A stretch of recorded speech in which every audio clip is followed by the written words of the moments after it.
Kevin awoke to the sound of subtle knocks on his door.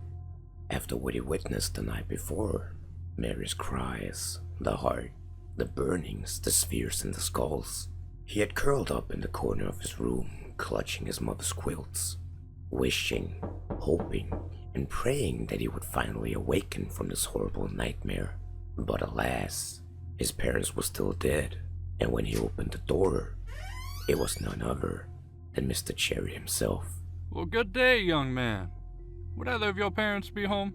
The gentle smile on Mr. Chary's face sent a shiver down Kevin's spine. No, and we don't want to buy anything. Have a good day. As Kevin tried to close the door to his cottage, the cane of Mr. Chary quickly blocked the doorway, preventing him from closing it.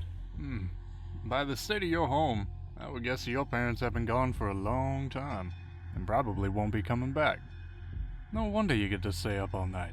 Kevin's eyes opened wide, realizing that Mr. Chary knew he had been watching all along. Since you're so curious, would you like to help me tonight? I'm sure you'll get a better look up close, and I can make it with your time. Mr. Chary pulled out a small pouch of his coat pocket and handed it to Kevin, who cautiously accepted it. Inside it was a bundle of bills.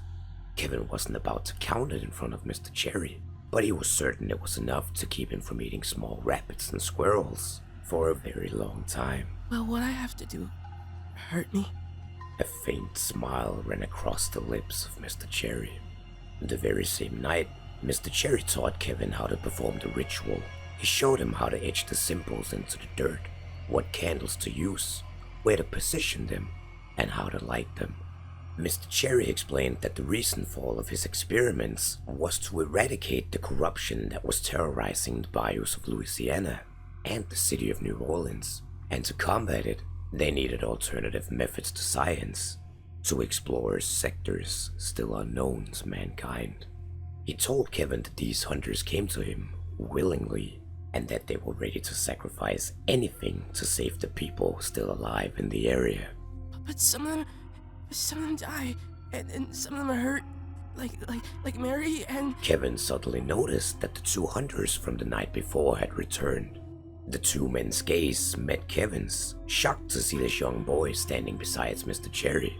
However, the surprise in their eyes quickly changed to shame, guilt, and sadness, as Kevin noticed they were both carrying bloodied bags of body parts, presumably the remains of what they cherished the most. Kevin wept for the hunters as Mr. Chary gladly accepted their sacrifices, the head of a woman and a pair of hands.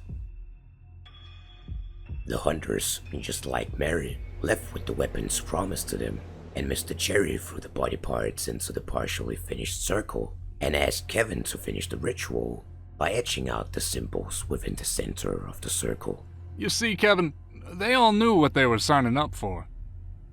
More or less.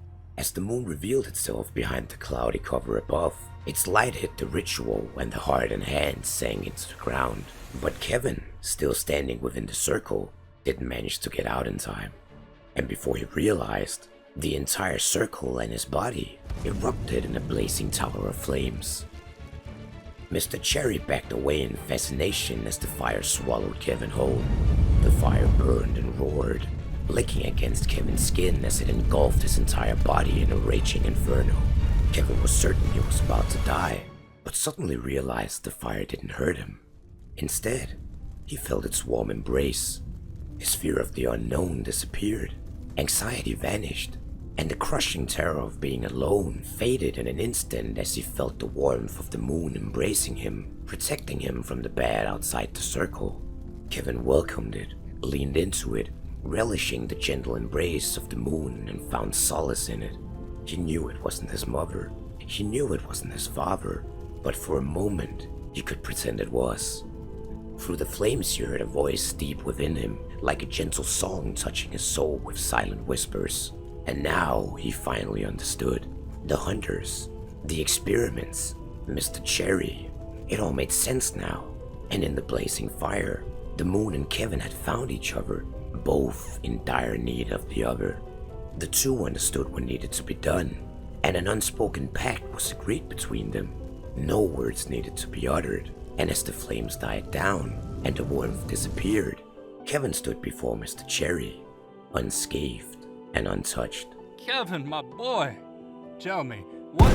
Mr. Chary fell to the ground, struck in the knee by a gunshot. As he looked up, he saw Kevin with a gun pointed at him, the moonlight from above dancing on the metal frame of the enchanted weapon, where a trail of smoke slowly rose from the long barrel. A godly weapon, granted to Kevin by the moon itself. You're hurting her. Your experiments are doing nothing but hurting the moon. Kevin felt a slow-boiling anger simmer within him and trained the gun at Mr. Chary's head. You're not trying to help anyone but yourself! Astounded and terrified of this new anomaly in front of him, Mr. Chary pried out the bullet from the wound before he placed it within his coat pocket and rose from his knees, trying to feign confidence. Now, Kevin. Even if that were true, what could a boy like you do? Mr. Chary knew the gun Kevin was holding was far beyond any regular firearm. Any simple wound on Mr. Chary would have been healed by now, but the hole in his knee still lingered. He feared that even the powerful remedies of the AHA and the other hunters wouldn't be able to fix this. I'll shoot you right here and now, so that no one can ever get hurt by you again!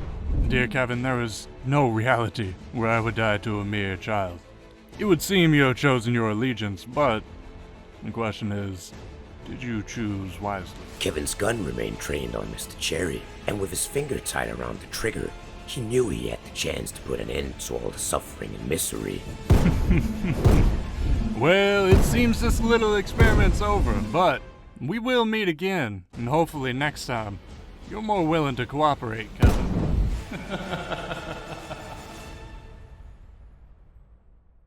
The presence of Mr. Chary faded as the swamp fell quiet. Kevin looked to the gun in his hand, racing it confidently in the moonlight. He turned to his home by the weeping willow for one last time. He thought of all the memories from growing up there, his parents watching him run around the house when he was smaller, climbing trees in the nearby forest, and of the comfort of the family around the warm hearth in the winter. He would see home again one day, but things would have to change. He had heard the voice of the moon in the fire. She had done what she could to stop the corruption, but Mr. Chary had exploited one of her weaknesses, and had made the situation worse. The moon knew he needed to be stopped, and the only way to do so was to turn the ritual against him. The moon knew Kevin had no parents, and no longer had anything he cherished the most, which meant he couldn't fall under the influence of Mr. Chary, and which now meant he could cherish the moon.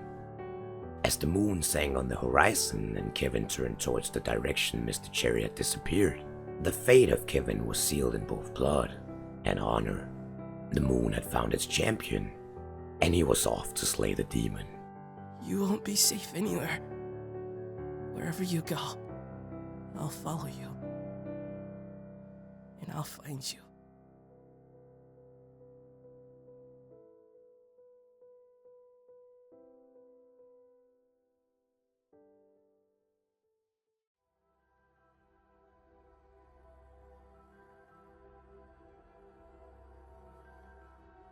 Hey there, Hess here. That concludes the story of Mr. Chary and the Traitor's Moon.